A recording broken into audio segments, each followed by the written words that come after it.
Welcome to Luca and Miguel. Enjoy the video. You'll start right at the admin console. Log in with a super admin account so you have full access.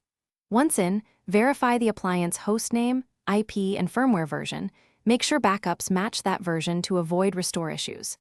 Next, prepare your target.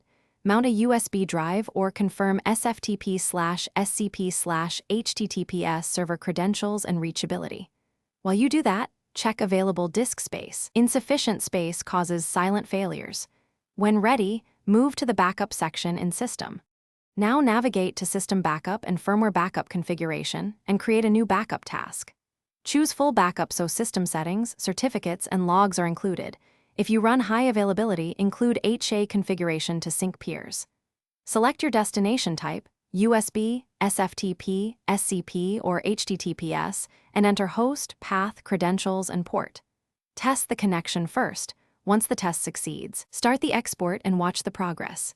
You'll get a time-stamped file. Download it to secure offline storage. After export, verify the backup by checking file size, timestamp, and if possible, performing a test restore on a lab unit. This proves the file is usable. Once confirmed, schedule automated backups and set retention rules to keep historical copies without exhausting space.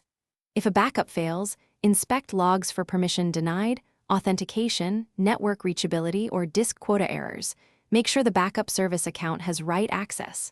Finally, keep backups off-site and encrypted so you can recover quickly when needed. Thanks for watching and please subscribe. It's the best investment you'll ever make.